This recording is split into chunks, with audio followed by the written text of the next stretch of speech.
What is up guys, Sector 2814 here, back with another video. I could not upload last week because I had a throat infection, making my voice sound like a frog.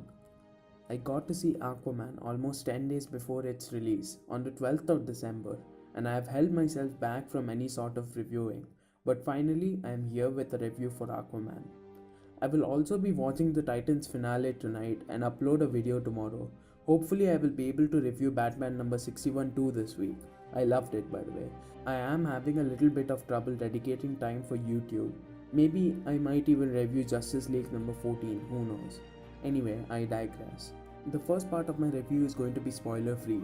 It will be mostly talking about the characters.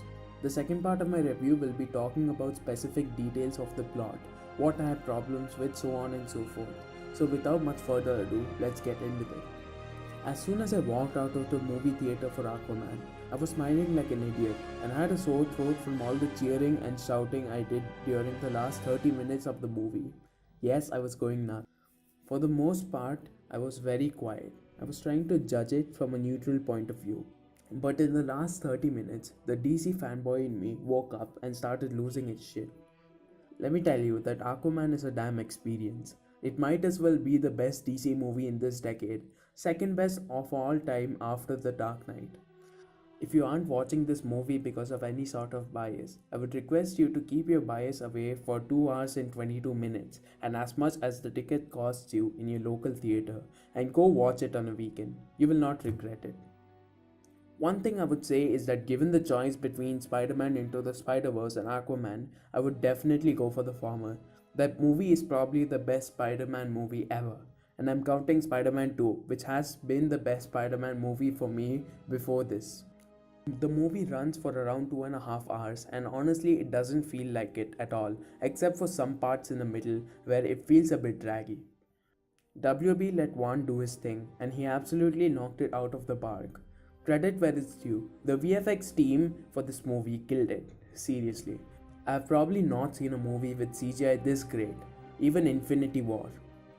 Except for one or two scenes where it is very obvious that it has been green screen, which I will talk about in the spoiler section of the review.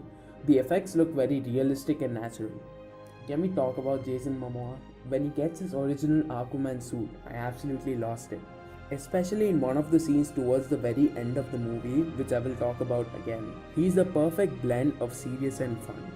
He knows and has read about his character very well. I used to say that Christopher Reeve is Clark Kent, Gal Gadot is Diana Prince, Hugh Jackman is Logan, Kevin Conroy is Bruce Wayne, Mark Hamill is the Joker.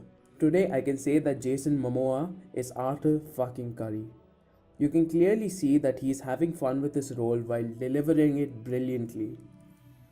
Coming to supporting characters, Amber Heard played her role very well. She was not as annoying as I remember her to be in Justice League. She did feel a bit annoying then, I still do not know the reason why, she just did, according to me. The transition from Princess Mira to Queen Mira was something to look out for.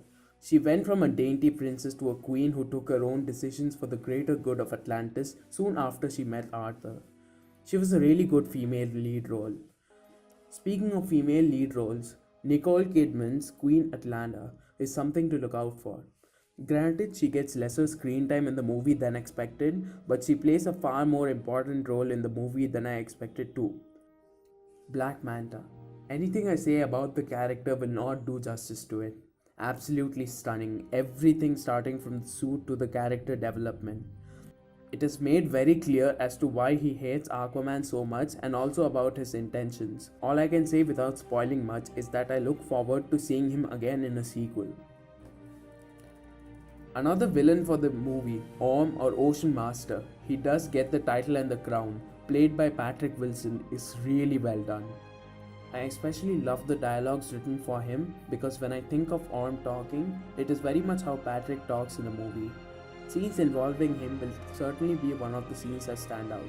I would like to mention one character that was not given enough development, which was Vulko, played by Willem Dafoe.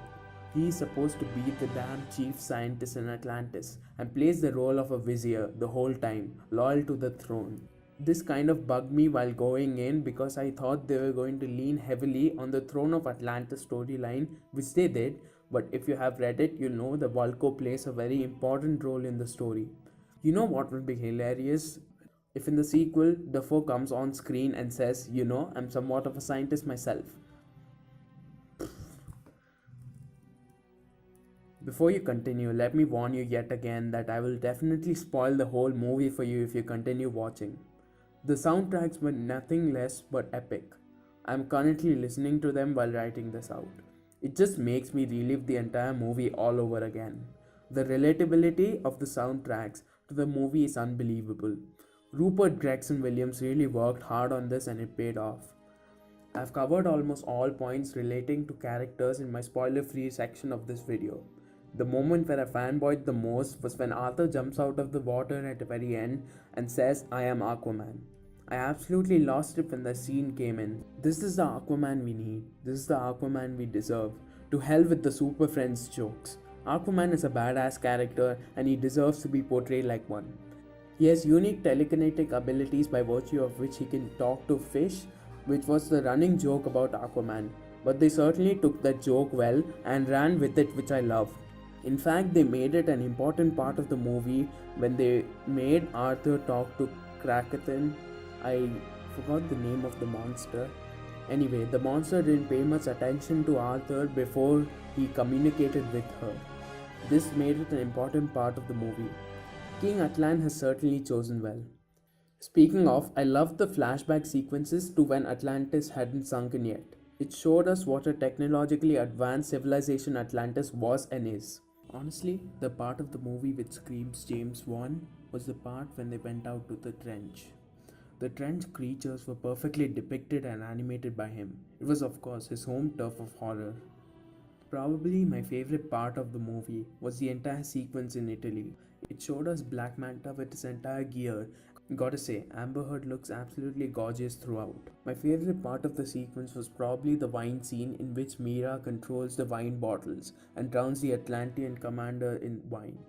My only problems with the movie were, we already know that the movie takes place after Justice League, which is confirmed when Mira refers to the League defeating Steppenwolf. But that particular encounter feels like it is just the first time Arthur and Mira are meeting. In Justice League, the two talk like they were husband and wife, and this confuses me a lot. What exactly was the relationship between Arthur and Mira during Justice League? My second problem was the CGI when Mira and Arthur jump off the plane. It felt horribly obvious that it was a green screen. Otherwise, near perfect CGI. 9 out of 10 to the VFX team. And my final concern with the movie was that Vulko's character was lackluster, which I talked about in the spoiler-free section of the video. Finally, coming to the post-credit scene, we see the Black Manta is ready to trade Atlantean tech for information on Aquaman. As soon as I saw Manta, I expected Luthor to come and talk about the Justice League because that I felt would be a much better post-credit scene than what we saw. The post-credit scene we saw only gave us indication that we will see an Aquaman vs Black Manta again in the near future. Overall, I rate the movie 4.5 out of 5. Although the movie was not perfect, it was really good, really well made. One of my favorite movies this year, along with Spider-Man Into the Spider-Verse and Solo, A Star Wars Story, and a few others. As of today, I've watched the movie twice and will probably watch it a third time too. This movie never gets old. Signing off, this is Sector 2814.